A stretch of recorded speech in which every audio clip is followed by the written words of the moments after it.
Hello everybody and welcome back to The Lost Planeswalker. You are here with me, Jesse the Lost Planeswalker, and today we're doing the Death Toll Precon upgrade guide. This is the third of 4 commander decks I'm doing for Duskmourn, and let's dive in and look at these commanders. So we have 2 commanders here, Winter Cynical Opportunist and Rendmaw Creaking Nest. Both of these are very cool commanders. I think would be very fun to build around, and I think I'm actually going to build a separate deck around Rendmaw itself because I think it could be very cool. So for this deck, we're going to stick to Winter. But Winter here is 2 green and a black legendary creature human warlock with deck touch. Whenever Winter attacks, mill 3 cards. In Delirium, at the beginning of your end step, you may exile any number of cards from your graveyard with 4 or more card types among them. If you do, put a permanent card from among them onto the battlefield with a finality counter on it. This is a super fun commander. Delirium is a super fun ability and is very easy to achieve in Golgari. But Winter here, is going to exile those. So we're going to constantly want to fill up our bin, which makes sense why Winter mills and has death touch to keep your opponents from blocking them. In addition, there's a number of cards in this deck that are milling stuff, putting stuff into your bin, and just giving you all kinds of good value. So now let's look at Rendmaw though, because I think this is a very cool co-commander, and this next deck I will build is going to be very fun as well. But 3 black-green legendary artifact creature Scarecrow with Menace and Reach. When Rendmaw Creaking Nest enters, and whenever you play a card with 2 or more card types, each player creates a tapped 2/2 black bird creature token with flying. The tokens are goaded for the rest of the game. So this is really neat because we don't play a lot of goad cards, especially in these colors. That falls a lot more into red and, offshoots of, some other colors. But black and green really have very little goad in them. And this makes it a very cool deck. They enter tapped, meaning that, your opponents can't use the other ones to block. And this could get really crazy. Instantly when I think of this, a card that I included in this deck is Babala Saga, because we want to get value from playing our permanents with multiple types and then sacrifice them, where you want things that have multiple types entering. Now, Babala Saga, a lot of the cards in there, can gain additional types, so you'd have to cut those out. But casting cheap things that have multiple types on them is super great. Another card we're including in this set is Volgavoth's Lair, which is an enchantment land right off the bat. So just playing this land will cause this to trigger. And, there's a number of different cards that can do that. If it's the artifact lands or whatever, there's a lot of really great triggers. Rendmaw, I think, could be a very powerful commander. If you can ramp him out quick enough, this could go very quickly. So the way that this deck is going to go is we're going to look at the new cards that were printed for this deck. We're going to look at some cards I think you can cut, and then finally cards to add. So diving into those brand new cards, we have Convert to Slime, Deluge of Doom, and Demolisher Spawn. Convert to Slime, 3 black-green, sorcery, destroy up to 1 target artifact, up to 1 target creature, and up to 1 target enchantment. Now, if you have Delirium, if there are 4 or more card types among cards in your graveyard, create a XX green ooze creature token where X is the total mana value of permanents destroyed this way. So, not only do you get to destroy a bunch of targets, but if you have Delirium, you get a big ooze to boot.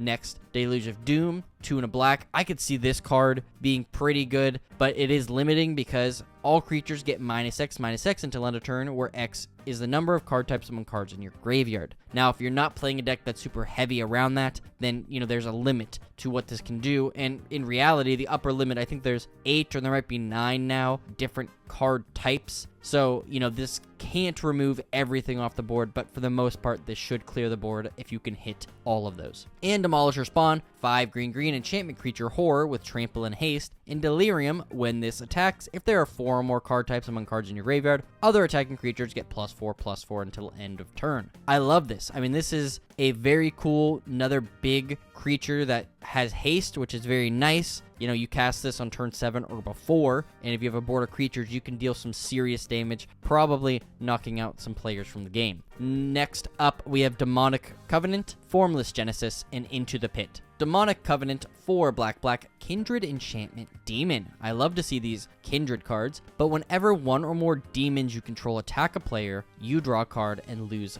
a life. At the beginning of your end step, create a 5/5 black demon creature token with flying, then mill 2 cards. If 2 cards that share all their card types were milled this way, sack Demonic Covenant. This is kind of a tricky enchantment. I think that you could hit 2 lands, and guess what? They're both gone, if they're both forests or both swamps, or, they just share those typings. So I'd be a little wary, 6 mana. But I guess with Winter here, you can just pull this back onto the battlefield over and over again, and it could be actually pretty great. Next, with Formless Genesis, 2 and a green Kindred Sorcery Shapeshifter. So this is Changeling on it, but create an XX colorless Shapeshifter creature token with Changeling and Death Touch, where X is the number of land cards in your graveyard. And this has Retrace. Now, Retrace, of course, means you can cast this from your graveyard by discarding a land, in addition to paying its other costs. So over and over again, you can create a shapeshifter with power equal to the number of lands you control by discarding lands to your bin. So I think that this is a very good card. I think you're going to find some homes outside of this that having multiple shapeshifters is very great. And then into the pit, 2 and a black enchantment. You may look at the top card of your library anytime. You may cast spells from the top of your library by sacking a non-land permanent in addition to paying its other costs. This is awesome. Now, if you're playing a Reanimator deck like this is, or if you're playing, any deck that makes a ton of creature tokens like Aristocrats, this would be fantastic. Guess what? You have a sacrifice outlet that lets you cast cards from the top of your library. That's fantastic. I think that Into the Pits is a very, very good card, and it's already running around $15, so a lot of people think so as well. Now, lastly here, we have Polluted Cistern and Dim Oubliette. And then the last card is Ursine Monstrosity. So Polluted Cistern is 1 and a black. Whenever 1 or more cards are put into your graveyard from your library, each opponent loses 1 life for each card type among those cards. And Dim Oubliette, 4 and a black. When you unlock this door, mill 3 cards, then return a creature card from your graveyard to the battlefield. Definitely a nice little card here. It's going to help give us some subtle damage every time we mill something or something ends in our graveyard. And the Dim Oubliette is going to help us get some stuff back. And Ursine Monstrosity, 2 and a green, creature, bear, mutant with trample, and at the beginning of combat on your turn, mill a card, then choose an opponent at random. Ursine Monstrosity attacks that player this combat if able. Until end of turn, Ursine Monstrosity gains Indestructible and gets +1/+1 for each card type among cards in your graveyard. Now, this does give a little bit of chaos in the way that, you don't get to choose. It's randomly whoever gets attacked by this, and you, I think, have to attack unless it can't. So, this is an okay card. I think that this is cool. It's going to get big. It's got trample. This is definitely going to trundle in for some big damage. But now, let's look at those cards. I think they're good and they're powerful, but they really don't work as well as I want in this deck. But before we do so, I would just like to say, please consider subscribing. It would mean the world to me. So, looking at Carrion Grub, Deathcap Cultivator, and Gnarlwood Dryad, we have our first cards. And really, the issue I have with a couple of these is just the cheap cards don't really do what I want to do in this deck, okay? Now, Carrion Grub is cool because it gets power equal to the number of cards in your graveyard, and when it enters, you mill 4. Okay, that's nice. 4 mana to mill 4 and then get a creature that has an unknown amount of power is okay. And the reason I say that is hopefully you have a lot of cards in your bin. But if you don't have any cards in your bin, this is a 0/5 for 4 that, hopefully gets you a couple creatures in your bin. So this can either be really big or not. It also doesn't have any evasion or trample, so there's really no benefit unless your opponent's boards are empty, which this deck really isn't trying to do. So Deathcap Cultivator and Gnarlwood Dryad, both cool cards. Both have Death Touch, which is very nice, because we want to trade with these. But I think that there's better 1-drop cards or 2-drop cards I would rather have in this deck. We're playing green, so I really don't need a ramp creature that I'm going to want to block with, where you want to tap with him. That just doesn't really work super well, I think, here. And the Gnarlwood Dryad is going to get a little bigger, but who really cares? A 3/3 with Death Touch. I don't think that really makes that big of a difference this game. You're not milling additional cards with either of these, so I don't think they're particularly good, especially at that cost. Next, we have Grim Flayer, Hornet Queen, and Inscription of Abundance. Grim Flayer here, trample, he gets a little bigger, and he does have a kind of surveil trigger on him. This was an okay card, I thought. But again, we have some really good low-cost cards that are going to help us do what we want to do that I think are better, so this got cut. Hornet Queen, it's big. I understand getting this out with Winter, making some 1/1 insects with Death Touch and Flying. Yeah, that's pretty good. But I think there's some more synergistic pieces to help fill your bin and get you more different card types in the bin I wanted to put in instead of this, which, like I said, none of these cards are bad. They're just, I think maybe you could swap it out for something else. And then Inscription of Abundance, 1 and a green, instant with kicker for 2 and a green. Choose 1. If this spell is kicked, choose any number instead. Put 2/+1/+1 counters on a creature. Doesn't really do what this deck is looking looking for. Target creature gains X life, where X is the total disgrace powers of creatures they control. Again, we're not trying to buff up a creature to get it really big to gain a ton of life, so I don't get this. Target creature you control fights target creature you don't control. Yeah, that's okay, but there's not a ton of really huge creatures. We have a lot of things we want to sacrifice for value. So again, I don't know. I mean, sure, yeah, have something fight. Maybe if it has Death Touch, it'll die. Cool. That really doesn't do anything we want to do, so I removed it. And then the last 3 cards I think we should cut are Ishkana, Graph Widow, Obsessive Skinner, and Suspicious Bookcase. So Ishkana here, 4 and a green legendary creature spider with reach, delirium. When it enters, if there are 4 more card types, put 3, 1, 2 green spider creature tokens with reach onto the battlefield. 6 and a black, target opponent loses 1 life for each spider you control. This is not a spider deck. I don't want to pay 6 mana for that. It is nice when this enters, and if we have delirium, we get a bunch more spiders, I guess. That really just doesn't feed any theme I think that this deck is trying to do, other than give you more reach. So I just don't think it's worth it. Obsessive Skinner, 1 and a green creature, human rogue. When it enters, put a +1/+1 counter on target creature. Delirium at the beginning of an opponent's upkeep. If there are 4 more card types among cards in graveyards, put a +1/+1 counter on target creature. Again, that's not the strategy for this deck. I don't really understand why, maybe subtle buffing up, yeah, is great, but it's not really going to do much, I don't think. We're winning through value here and getting value pieces back out and making our opponents suffer. Not so much, I think, +1/+1 counters. The few that we're actually putting on. But then lastly, we have Suspicious Bookcase. 2, artifact creature wall with defender. 3 and tap, target creature can't be blocked this turn. Again, I feel like, we have a lot of really good stuff. I'm adding a ton of good stuff that is just going to help us, and I just don't think that Suspicious Bookcase is cutting it. But now let's dive right in and look at the cards to add. And I think that there's a lot of good pulls here. Tried looking over a couple different strategies, and I'll explain them as I go through. So first off, we have Aftermath Analyst, Babala Saga, Night Witch, and Buried Alive. Aftermath Analyst, obviously a really great card from Murders at Karlov Manor, but when it enters, you mill 3, then for 3 and a green, you can sack it and return all lands from your graveyard to the battlefield tapped. If you have enough cards in your bin to hit Delirium every turn, and you just want to have a huge surge of lands, perfect. Aftermath Analyst is there for you. Similarly, if you want to put stuff in your bin, you got Babala Saga here. Tap it, sack up to 3 permanents. If there are 3 or more card types among sacked permanents, each opponent loses 3, you gain 3, and draw 3. This is going to continually fill our hands, put stuff into our bins, giving us Delirium. If something we sacrificed, we can get back out with Winter. There we go. And Buried Alive, search your library for up to 3 creature cards, put them in your graveyard, then shuffle. There are artifact and enchantments, so we're able to hit 2 of those super types right away and potentially get back things we want to reanimate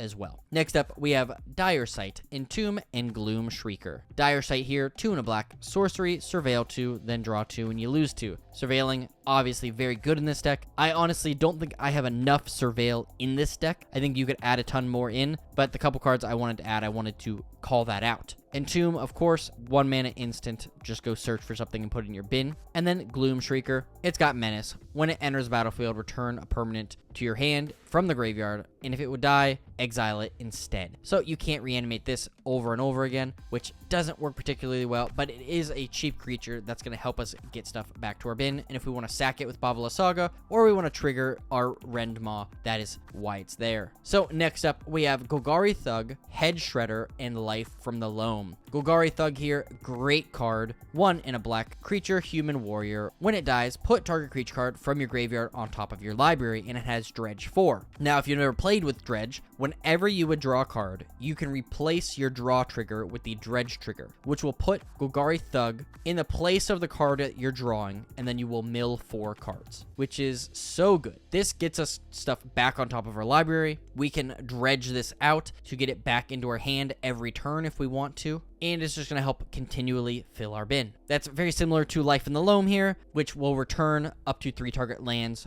to our hands and then put additional things into the bin. But the coolest card, I think, one of the coolest anyways, is this Head Shredder. 2 green artifact vehicle. When it attacks, you may mill 2 cards. When 1 or more lands are put into your graveyard from your library, put them onto the battlefield tapped, and you can crew for 1. If we're milling, if we're surveilling, if we're putting them from the library into the bin, we are getting them onto the battlefield tapped, which is so cool, because if you're going to dredge them out, guess what? That's milling. You're going to get a ton of lands. You're going to ramp super quickly. And I honestly, this would be a great hit. I would pick this with Winter. You know, I think that you could build this deck really around landfall triggers if you wanted to, because Winter just lets you get those stuff back. You know, you could mill a bunch of stuff, hit your really good landfall creatures, and then bring them back. I think that could be a very cool way to build this deck. But next, we have Marin of Clan Neltoth, Ordeal of Nylea, and Shijiki Jurkai Visionary. So Marin of Clan Neltoth, a staple reanimator card. When a creature dies you control, you get an experience counter. At the beginning of your end step, you can choose a target creature card in your graveyard. If its mana value is less than or equal to the number of experience counters, you can return to the battlefield. Otherwise, you can put it into your hand. Whenever I'm building a deck around Reanimator, I mean, you have to include Marin. I think she's cheap enough now because she just got reprinted in Commander Masters that it makes a lot of sense. And it's just subtle, passive, good stuff that I think is too good to pass up, especially in a deck like this where you can just keep getting things back, keep getting value, whether they're blocking, whether you're sacrificing them, whether they're milling when they come back. It's just such a good card. Ordeal of Nylea, on the other hand, is put in this deck for the opposite reason. So it's 1 and a green enchantment aura. Whenever enchanted creature attacks, put a +1/+1 counter on it. Then if it has 3 or more +1/+1 counters on it, you may sacrifice it, search your library for 2 basic lands, put on the battlefield tapped, then shuffle. We want to put this in the bin. I really like the idea of once Order of Nylea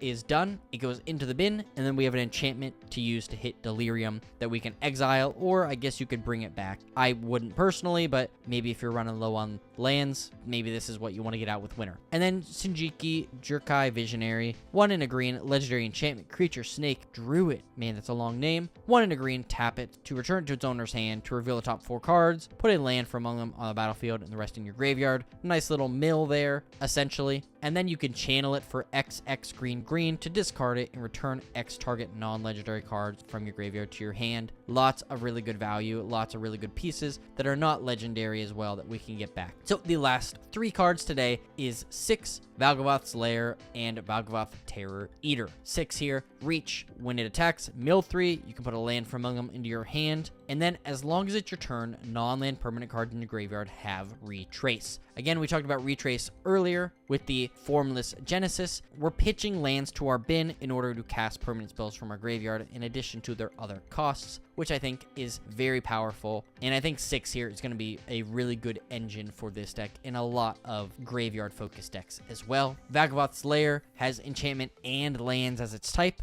It is hexproof, and it enters tapped and choose a color, add 1 mana of the chosen color. So whether you're going to keep this around or sacrifice it, I think it's really great. And Valgavoth Terror Eater, obviously, this is the big bad of Duskmourn, and is perfect in a deck where you want to cheat it out. So instead of paying 6 black, you just have to sacrifice 4 cards with 4 different card types. But it has flying, lifelink, ward, sack 3 non-land permanents. If a card you don't control would be put into an opponent's graveyard from anywhere, exile it instead. Then, during your turn, you may play those cards exiled with Valgavoth. If you cast a spell this way, pay a life equal to its mana value rather than its mana cost. Another really cool way to cheat things onto the board. Obviously, I think that this deck needs more big hitters like this. I didn't add that in because I wanted to talk about some of these other cards, but I think Valgavoth and those other big demons or, you know, really big creatures would be perfect to really power up this deck. But with that, I would just like to say thank you so much for watching. Let me know what you thought. I honestly thought this was a fun deck, and I think the upgrades I provided were good, but I think you could entirely deconstruct this deck and build it from the ground up with either Winter or Rendmaw. And like I said, I think Rendmaw here is a really interesting commander that I will be building a separate deck about. So keep an eye out for that if you are interested in seeing some goaded birds. But if you would please leave a like, share this video with a friend, and subscribe, that would mean the world to me. So thank you, thank you, thank you. And now today's Scryfall card of the day is Phyrexian Censor. Quintorius muffled a sob as he watched the thing that once was Professor Pitnick confiscate yet another priceless historical tome. Thank you so much for watching, and as always, I'll see you later, Planeswalkers.